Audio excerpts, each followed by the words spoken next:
যে রাসূল ইসলাম প্রচার করার জন্য, দ্বীন প্রচার করার জন্য, কোরআনকে প্রতিষ্ঠিত করার জন্য এত কষ্ট করলেন, রক্ত ঝরালেন, নাকে পেটে পাথর বাঁধলেন, জান্দাল মুবারক শহীদ করলেন, মাথার ঘাম, মাথার লোহার হেলমেট ভাঙলেন, 3 বছর জেলে ছিলেন, সে রাসূলের রেখে যাওয়া কোরআন শরীফ এখন আগের মতো আছে না নাই? এই কোরআন মজিদ বাংলাদেশে প্রতিষ্ঠিত হোক, এটাকে আমরা চাই। তাহলে এই কোরআন মজিদ প্রতিষ্ঠিত করার জন্য, কোরআনের রাজনীতি করার জন্য, কোরআনকে বিজয়ী করার জন্য যদি জীবন দেওয়া লাগে, অর্থ দেওয়া লাগে, সময় দেওয়া লাগে, ময়দানে নামা লাগে, আমরা কি পারবো ইনশাআল্লাহ? আমার ভাইয়ারা, আপনি নামাজ পড়েন, নামাজ শুরু করেন আল্লাহু আকবার বলে, যখন রুকুতে যান আল্লাহু আকবার বলে রুকুতে যান, সিজদা যখন গেলেন আল্লাহু আকবার বললেন, সিজদা থেকে মাথা উঠালেন তাও আল্লাহু আকবার বললেন। 1 রাকাত নামাজে অসংখ্যবার আল্লাহু আকবার বলা লাগে। 5 বেলার নামাজে অসংখ্যবার যে মুসলমান আল্লাহু আকবার বলে 5 বেলা নামাজ পড়ে, এই মুসলমান যখন নামাজ শেষে মিছিলে যায়, ওই মিছিলে যদি আল্লাহু আকবার বলা না যায়, বুঝতে হবে আমার নামাজের সাথে আমার এই রাজনীতির কোনো মিল না। ঠিক আছে কথা? আমি নবীর সুপারিশ পরকালে কামনা করি। কবরে রাখার পর আমাকে বলা হবে আলা মিল্লাতে রাসূলিল্লাহ, রাসূলের দলে আমাকে উঠায় দেওয়া হবে। অথচ দুনিয়াতে থাকার সময়ে নবীর আদর্শের কর্মী হতে আমি পারলাম না, নবীর আদর্শে আদর্শবান হওয়ার চেষ্টা করলাম না, বরং নেতার আদর্শের কর্মী হলাম, নেত্রীর আদর্শের কর্মী হলাম। নেতা হয় মরে গেল, না হয় কবরে, নেতা নেত্রী হয় দেশে আছে, না হয় পালানোতে আছে। আমার ভাইয়েরা, এই জাতীয় লোকেরা মানুষের আদর্শ হতে পারে না। আদর্শ তো তিনি মুহাম্মদুর রাসূলুল্লাহ, যিনি লাকাদ কানা লাকুম ফি রাসূলিল্লাহি উসওয়াতুন হাসানাহ, লাকাদ কানা লাকুম ফি রাসূলিল্লাহি উসওয়াতুন হাসানাহ, তোমাদের জন্য অনুসরণীয় অনুকরণীয় একমাত্র আদর্শ হলেন মুহাম্মাদুর রাসূলুল্লাহ সাল্লাল্লাহু আলাইহি ওয়াসাল্লাম। আদর্শ তো তিনি যার ভিতর বাহির দিন রাত সব ওপেন। আমরা যখন মানুষের সামনে আসি, যখন স্টেজে আসি, কত সুন্দর পোশাক পরে আসি, কত সুন্দর সুন্দর কথা বলি, কিন্তু আমাদের ব্যক্তি জীবন, সামাজিক জীবন, পারিবারিক জীবন, দাম্পত্য জীবন, ব্যবসায়িক জীবন, লেনদেনের জীবন, ওগুলো মানুষের সামনে যদি প্রকাশিত হয়, আমাদেরকে দাওয়াত দেওয়া তো দূরের কথা, আমাদেরকে মানুষ সালামও দিবে না। কথা কয় না? বিশ্বাস হয় আপনাদের? সালামও দিবে না, সবার কথা বলি না। আমি আপনাদের সামনে এখন আলোচনা করছি দিনের বেলা, আসরের পরে। আল্লাহর অসংখ্য বান্দা আলোচনা শুনছেন। আমি যদি আমার স্ত্রীর কাছে গিয়ে বলি, আমি যদি আমার পরিবারকে বলি, হাজার হাজার মানুষ দিনে হোক রাতে হোক আমার আলোচনা মনোযোগ দিয়ে শুনে, হৃদয় দিয়ে ভালোবাসে, ঘন্টার পর ঘন্টা বসে থাকে। আলোচনা একটু কম করলে আবেগ দিয়ে অনুরোধের সুরে বলে একটু লম্বা করেন, আরো কিছু কথা বলেন। ভালো মানের খাওয়ায়, যুবকেরা হুন্ডা বহরে রিসিভ করে আবার বিদায় করে, মোটঙ্কের হাদিয়া দিয়ে সম্মানের সাথে বিদায় করে। তোমার কিচ্ছু করা লাগবে না, তুমি আধা ঘন্টা আমার ওয়াজ শুনবে। কথা বলে না কেন? শুনবে? শুনবে? শুনবে না। বাংলাদেশে যত পীর আছেন শ্রদ্ধা করি, সম্মান করি, ইজ্জত করি, দোয়া করি। এই দেশে হক্কানি পীর মাশায়েখদের মাধ্যমে ইসলাম এসেছে, ঠিক নয় কি? শাহজালাল, শাহপরাণ, এদেশে হক্কানি পীর মাশায়েখদের মাধ্যমে ইসলাম এসেছে। একটা সময় মানুষ ধুতি পরতো, লুঙ্গি পরানো শিখিয়েছে পীর সাহেবেরা, ঠিক নয় কি? মুসলমানদের নামের আগেও শ্রী ছিল। আজ থেকে অনেক বছর আগে জায়গা জমিনের দলিল যদি আপনি যাচাই করেন, দেখবেন নামের আগে শ্রী লেখা। শ্রী বাদ দিয়ে মোহাম্মদ যোগ করেছে দেশের হক্কানি পীর মাশায়েখেরা। হক্কানি পীর মাশায়েখদেরকে শ্রদ্ধা করি, সম্মান করি, ইজ্জত করি, কোনো সন্দেহ নাই। কিন্তু এ পর্যন্ত কি শুনেছেন কোন পীরের স্ত্রী তার হাতে বয়াত হইছে? কথা বলে না কেন? হইবে বলে মনে হয়। হ্যাঁ, যদি পীর সাহেব বলে যে গোটা দেশ আমার মুরিদ, তুমি আমার মুরিদ হইলে না, এটা কেমন কথা? আগে শুরু করা দরকার তোমারই দিয়া। রাসূল সর্বপ্রথম দাওয়াত দেওয়া শুরু করেছেন বাহিরে না ঘরে? আরো জোরে বলেন। 25 বছর বয়সে বিয়ে করেছিলেন। 40 বছর বয়স্কা মহিলা খাদিজাতুল কুবরা, 15 বছর বয়সে বড় খাদিজাতুল কুবরা রাদিয়াল্লাহু তাআলা আনহা 40 বছর বয়স। 40 বছর যখন রাসূলের বয়স, তখন খাদিজার বয়স 55 বছর। কোরআন যখন নাজিল হলো, কি কষ্ট করেছিলেন মা খাদিজা। আমার ভাইয়েরা, যেই পাহাড়ের গর্তে কোরআন নাজিল হলো, দীর্ঘদিন রাসূল সেখানে ধ্যানমগ্ন ছিলেন। খাদিজাতুল কুবরা রাদিয়াল্লাহু তাআলা আনহা 55 বছর বয়স্কা মহিলা, সেখানে রাসূলের জন্য হেঁটে হেঁটে কষ্ট করে খাওয়া নিয়ে যেতেন। এখন যারা হজে যান, এখন তো কিছু সিঁড়ি করে দেওয়া, এখন এই বয়সে এই সময়ও সেখানে সে গর্তে উঠা সহজ না। আমরা তো উঠতেই পারি না। কিছু ছেলে কিছু যুবক সেখানে উঠে আবেগ নিয়ে, এত কষ্টকর সফর। 55 বছর বয়স্কা নারী খাদিজাতুল কুবরা সেখানে উঠতেন নিয়মিত। 55 বছর বয়স্কা নারী খাদিজাতুল কুবরা রাদিয়াল্লাহু তাআলা আনহা 15 বছর আল্লাহর নবীর সাথে সংসার হলো, দাম্পত্য জীবন হলো। রাসূল সর্বপ্রথম খাদিজাকে দাওয়াত দিলেন, খাদিজা আমি তো নবী। খাদিজাতুল কুবরা রাদিয়াল্লাহু তাআলা আনহা এক যাররা পরিমাণ সময় গত করেন নাই, বিলম্ব করেন নাই, দেরি করেন নাই, সময় নেন নাই, বরং সাথে সাথে বলেছিলেন 15 বছর আপনার সাথে দাম্পত্য জীবন কাটালাম, একই ছাদের নিচে, একই খাটে, একই চাদরের নিচে সময় কাটালাম। 15 বছর আপনার সাথে চলে আমার উপলব্ধি হয়েছে আপনার জীবন আমার নখদর্পণে, আপনার ভিতর বাহির সব আমার জানা। এই 15 বছর আপনাকে কাছ থেকে দেখে আমার যেটা উপলব্ধি হয়েছে, নবী ছাড়া এমন চরিত্র আর কারো হতে পারে না। জোরে বলেন আল্লাহু আকবার। এমন নবীর উম্মত হতে পেরে খুশি না বেজার? এই জন্য আওয়াজ দিয়া বলেন আলহামদুলিল্লাহ। আরো জোরে বলুন আলহামদুলিল্লাহ। প্রথম খাদিজাকে দাওয়াত দিয়েছিলেন, খাদিজা রাদিয়াল্লাহু তাআলা আনহার সাথে সাথে কালেমা পড়লেন।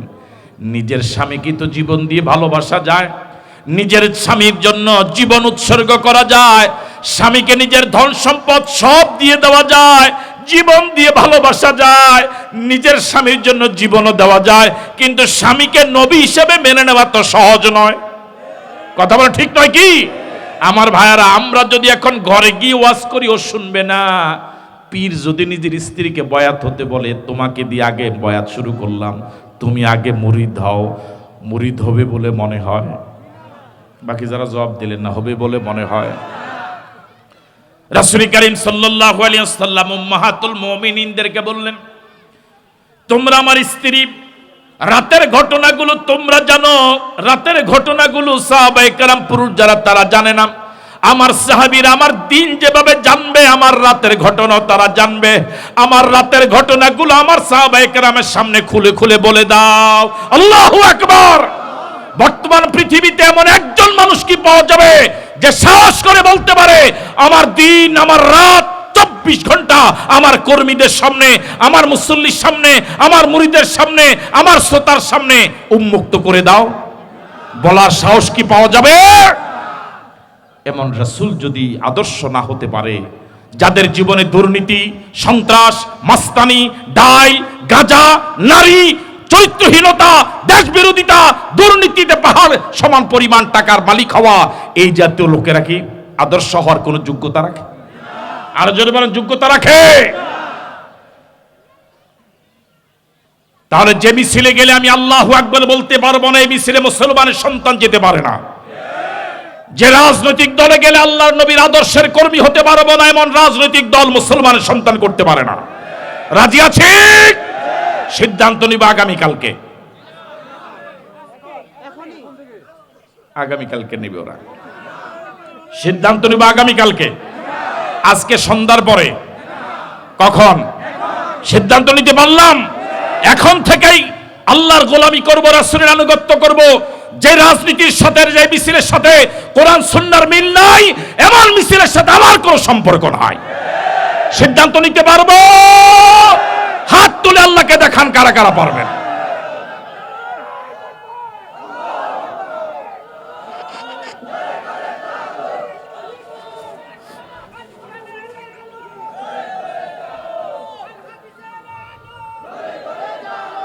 আমার ভাইয়ারাম, এই কোরআন প্রতিষ্ঠিত করার জন্য, কোরআনের দাওয়াত দেওয়ার জন্য আল্লাহ রাসূল কত কষ্ট করেছেন গোটা জীবনভর। তিনটি বছর আল্লাহ নবী জেলে কাটালেন, সাহাবায়ে কেরাম সাথে থাকলেন।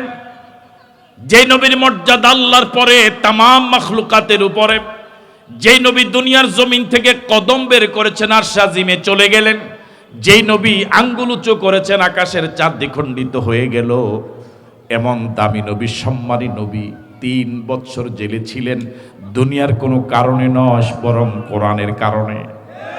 আরো জোরে বলেন, কিসের কারণে?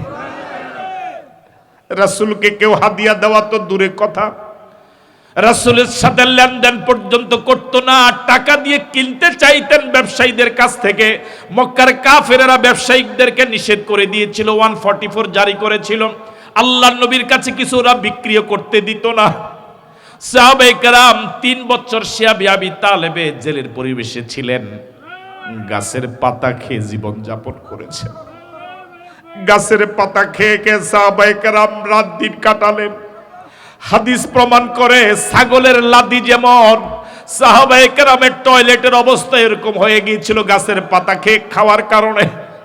অন্য কোনো অপরাধে নয়, শুধু কোরআনের কারণে রাসূল এত কষ্ট করলেন। আজ রাসূলের সে উম্মতদের কাছে কোরআনের বিপ্লব করা, কোরআনের আন্দোলন করা এখন এটা কোনো মূল্যই নাই। আমার ভাইয়ারা, জেল থেকে ছাড়া পেলেন। ছাড়া পাওয়ার পরে রাসূল করিম সাল্লাল্লাহু আলাইহি ওয়াসাল্লামের চাচা 6 মাস পরে ইন্তেকাল করলেন, আবু তালেব। জেল থেকে ছাড়া পাওয়ার 7 মাস পরে খাদিজাতুল কুবরা ইন্তেকাল করলেন। জেল থেকে ছাড়া পাওয়ার 6 মাস পরে আবু তালেব, 7 মাস পরে খাদিজা রাদিয়াল্লাহু তাআলা আনহা। আবু তালেব ছিলেন বাহিরের ছাতা।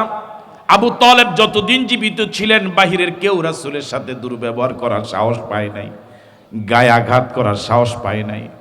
আর মা খাদিজাতুল কুবরা ছিলেন ঘরের সান্ত্বনা। বাহিরের সব দুঃখ খুলে খুলে বলতেন খাদিজার কাছে। খাদিজা রাদিয়াল্লাহু তাআলা আনহা রাসূলকে সান্ত্বনা দিতেন। আজ রাসূলের চাচা আবু তালেবও নাই, আজ খাদিজাও নাই, বাহিরের আশ্রয় নাই, ঘরের সান্ত্বনাও নাই। আজ রাসূলের আপনজন কেউ নাই। জন্মের 6 মাস আগে বাবা মারা গেলেন, জন্মের কিছুদিন পরে মা মারা গেলেন, জন্মের আরো কিছুদিন পরে দাদা মারা গেলেন। জেল থেকে ছাড়া পাওয়ার 6 মাস পর আবু তালেব মারা গেলেন, 7 মাস পরে খাদিজাতুল কুবরা ইন্তেকাল করলেন। আজ চরম অসহায়, চরম অসহায় এই অবস্থা। আল্লাহর নবী একদিন বাজারে গিয়েছিলেন, আজ বাহিরে আশ্রয় নাই, ঘরের সান্ত্বনা নাই। যে দেহ মোবারকে মশা এবং মাছি বসা হারাম এবং হারাম, ওই দেহ মোবারকে মক্কার দুষ্ট কাফের এবং মুশরিকেরা বাজারের কাদা মাটি উঠিয়ে রাসূলের দেহ মোবারক ওরা মেরেছিল। আজ আশ্রয় দেওয়ার কেউ নাই, আজ ঘরের সান্ত্বনা খাদিজা নাই। এর কয়েকদিন পরে রাসূল আল্লাহর ঘর কাবার পাশে আল্লাহকে সিজদা দিচ্ছিলেন। মক্কার কাফের এবং মুশরিকরা পরিকল্পিতভাবে সিদ্ধান্ত নিল, রাসূল যখন সিজদা যাবেন, জবে করা উটের নাড়ি বুড়িগুলো সিজদারত অবস্থায় পিঠের উপর চাপা দিয়ে হত্যা করা হবে। নাউজুবিল্লাহ বললেন। রাসূল যখন সিজদা গেলেন, মক্কার কাফের এবং মুশরিকরা জবে করা উটের নাড়ি বুড়িগুলো পিঠে চাপা দিয়ে রেখেছিল। আল্লাহ নবী নড়াচড়া করতে পারছিলেন না। একটা বিশাল উটের বিশাল নাড়ি ভুঁড়ি, আল্লাহ নবী উটের নাড়ি ভুঁড়ির পিছনে চাপা পড়লেন, নড়াচড়া করতে পারছিলেন না। একজন পথিক পাশ দিয়ে যাচ্ছিল, ফাতেমা রাদিয়াল্লাহু তাআলা আনহাকে গিয়ে বলল, তোমার বাবার এই অবস্থা দেখে এসেছি। ফাতেমা, ফাতেমা, ফাতেমা, রাসূলের কলিজার টুকরা ফাতেমা, জান্নাতি রমণীদের সর্দারিনী ফাতেমা, হাসান এবং হুসাইনের মা ফাতেমা রাদিয়াল্লাহু তাআলা আনহা বাবার এই অবস্থার কথা শুনে সমস্ত শক্তি প্রয়োগ করে দৌড়ানো শুরু করলেন। এসে আল্লাহ নবীকে অবস্থা দেখে কেঁদে যার। আজ খাদিজা নাই, আজ আবু তালেব নাই, আজ রাসূলের পাশে দাঁড়াবার কেউ নাই। কি চরম অসহায়, কি চরম অসহায় অবস্থা আল্লাহ নবী। ফাতেমা রাদিয়াল্লাহু তাআলা আনহা শরীরের সমস্ত শক্তি প্রয়োগ করে পিঠের উপর থেকে উটের নাড়ি ভুঁড়িগুলো সজোরে ধাক্কা দিয়ে আল্লাহর নবীকে অবস্থা থেকে সোজা করে দাঁড় করিয়েছিলেন। আল্লাহু আকবার। এবার আপনাদের কাছে আমার প্রশ্ন, বাজারে গেলে কাদামাটি মারে, সেজদা দিতে গেলে উটের নাড়ি ভুঁড়িগুলো পিঠে চাপা দেয়, এই অবস্থা কি আর মক্কায় থাকার কোনো পরিবেশ আছে? সবাই বলেন নাই পরিবেশ কি আছে? পৃথিবীটা এত প্রশস্ত, এরপর মক্কার জীবনটা কেন যেন সংকীর্ণ হয়ে গেল। আল্লাহ নবী চিন্তা করলেন মক্কার জীবন সংকীর্ণ হয়ে গেল, বিপদ বিপদ আর বিপদ, কিন্তু দাওয়াতি কাজ তো বন্ধ করা যাবে না। আল্লাহ যে কোরআনের দাওয়াত দেওয়ার জন্য আমাকে দায়িত্ব দিয়েছেন, এই দাওয়াতির ময়দান থেকে তো সরে যাওয়া যাবে না। গোটা পৃথিবীতে মক্কাই তো একমাত্র দেশ নয়, আরো তো সমাজ আছে, আরো তো মানুষ আছে, দাওয়াতি কাজ চলমান রাখা লাগবে। রাসূল চলে গেলেন সেই সিদ্ধান্তে তায়েফে। 70 কিলোমিটার দূর তায়েফ মক্কা থেকে, পাহাড়িয়া পথ পাড়ি দিয়ে একজন মাত্র সঙ্গী যায়েদ রাদিয়াল্লাহু তাআলা আনহুকে নিয়ে রাসূল চলে গেলেন তায়েফে। তায়েফের ইতিহাস আপনাদের কারোই অজানা নয়। 20 দিন ছিলেন আল্লাহর নবী তায়েফে। ঘরে ঘরে, হাটে বাজারে, পথে প্রান্তরে, রাস্তাঘাটে সর্বত্র শুধু দাওয়াত দিচ্ছিলেন। মক্কার দুষ্ট মুরব্বী যারা ছিল তারা দুষ্ট যুবকদেরকে লেলিয়ে দিয়েছিল। রাসূল যে রাস্তা দিয়ে হেঁটে দাওয়াতি কাজে বের হতেন, রাসূল করিম সাল্লাল্লাহু আলাইহি ওয়াসাল্লাম যে রাস্তা দিয়ে হাঁটতেন, দুষ্ট যুবকেরা তায়েফের দুপাশে দাঁড়িয়ে থাকতো। যে দেহ মোবারকে মশা এবং মাছি বসা হারাম, ওই দেহ মোবারকে একবার নয়, দুইবার নয়, তিনবার সজোরে পাথরের আঘাতে আঘাতে রাসূলকে বেহুশ করে তারা জমিনে ফেলে দিয়েছে। একটু কল্পনা করেন, আল্লাহর নবী বেহুশ হয়ে পড়ে আছেন জমিনে, গোটা শরীর রক্তাক্ত, রক্তে ভিজা। আল্লাহ নবী হাত মোবারক দিয়ে চেহারা মোবারক মাসে করলেন, সামনে আনলেন, দুহাত রক্তে লাল। আল্লাহ নবী বললেন, ও জাতির কেমন করে কল্যাণ হবে যে জাতি তার নবীর চেহারা রক্তে লাল করে দিল। জিবরাইল আসলেন, এসে বললেন, ইয়া রাসূলুল্লাহ অনুমতি দিন, দুদিক থেকে পাহাড় চাপা দিয়ে তায়েফের ওদেরকে মাটির সাথে মিশায় দেই। এমন অবস্থায় আল্লাহর নবী উম্মতের কথা ভুললেন না। বললেন, ভাই জিবরাইল, আমার কথা অনুযায়ী যদি আল্লাহ দুদিক থেকে পাহাড় চাপা দিয়ে এদেরকে ধ্বংস করে দিতে তোমাকে বলে, তুমি যদি এটাই করো, আমি কার কাছে প্রচার করব লা ইলাহা ইল্লাল্লাহু মুহাম্মাদুর রাসূলুল্লাহ সাল্লাল্লাহু আলাইহি ওয়াসাল্লাম। কেমনে এমন নবীর গায়ে ওরা আঘাত করলো, কেমনে এমন নবীর গায়ে ওরা আঘাত করলো। এবার আপনাদের কাছে প্রশ্ন, 20 দিন থাকলেন, রাস্তা দিয়ে হাঁটলে পাথর মারে, এখন কি আর তায়েফে থাকার সুযোগ আছে? কথা বলেন। মক্কা থেকে চলে গেলেন, পরিবেশ ছিল না থাকার, তায়েফে গেলেন, এখন কি আর তায়েফে থাকা যায়? রাসূল সিদ্ধান্ত নিলেন আবার মক্কায় ঢুকবেন। কিন্তু মক্কায় যদি ঢুকেন, কাফেররা যদি জানে যে তায়েফে মাইর খাইছে, তায়েফে থাকতে দেয় নাই, মক্কার কাফেরদের আক্রোশ আরো কমবে না আরো বাড়বে? আল্লাহ নবী মক্কা এবং তায়েফের বর্ডারে আসলেন। আল্লাহ নবী নামাজ পড়ছিলেন, আল্লাহ নবী কোরআন মজিদ তেলাওয়াত করছিলেন। একে তো আল্লাহর কালাম, আবার তেলাওয়াত করছেন সেই নবী যে নবীর উপর কোরআন নাজিল হলো। কি মধুর লাগলো। পাশ দিয়ে যাচ্ছিল অসংখ্য জিন, আল্লাহ নবীর কোরআন তেলাওয়াত শুনে জিনেরা থেমে গেল, চলতে পারল না। নামাজ শেষে সব জিনেরা আল্লাহ নবীর হাতে ইসলাম গ্রহণ করে ফেলেছে। গিয়েছিলেন তায়েফের ওদেরকে মুসলমান বানাতে, ওরা মুসলমান হলো না, বরং আল্লাহ পাক বিনিময়ে জিনদেরকে ইমানদার বানাই দিলেন। আল্লাহ নবী এবার পরপর 3 জনকে, মক্কার নেতা 3 জনকে প্রস্তাব দিয়েছেন আশ্রয় দেওয়ার জন্য। প্রথম জনের কাছে প্রস্তাব দিলেন, ও রাজি হলো না। দ্বিতীয় জনের কাছে প্রস্তাব দিলেন, ও রাজি হলো না।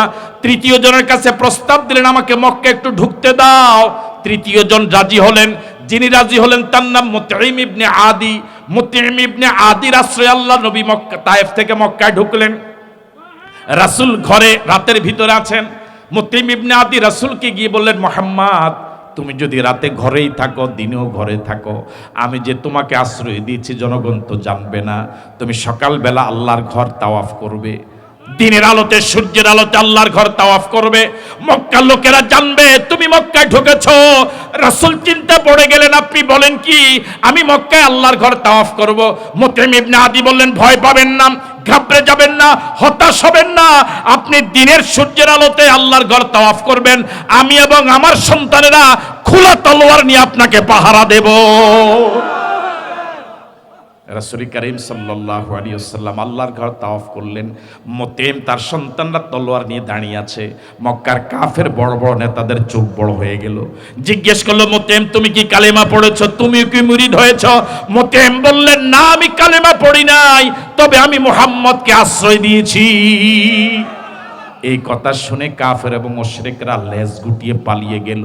যে রাসূল ইসলাম প্রচার করার জন্য, দ্বীন প্রচার করার জন্য, কোরআনকে প্রতিষ্ঠিত করার জন্য এত কষ্ট করলেন, রক্ত ঝরালেন, নাকে পেটে পাথর বাঁধলেন, জান্দাল মুবারক শহীদ করলেন, মাথার ঘাম, মাথার লোহার হেলমেট ভাঙলেন, 3 বছর জেলে ছিলেন, সে রাসূলের রেখে যাওয়া কোরআন শরীফ এখন আগের মতো আছে না নাই? এই কোরআন মজিদ বাংলাদেশে প্রতিষ্ঠিত হোক, এটাকে আমরা চাই। তাহলে এই কোরআন মজিদ প্রতিষ্ঠিত করার জন্য, কোরআনের রাজনীতি করার জন্য, কোরআনকে বিজয়ী করার জন্য যদি জীবন দেওয়া লাগে, অর্থ দেওয়া লাগে, সময় দেওয়া লাগে, ময়দানে নামা লাগে, আমরা কি পারবো ইনশাআল্লাহ?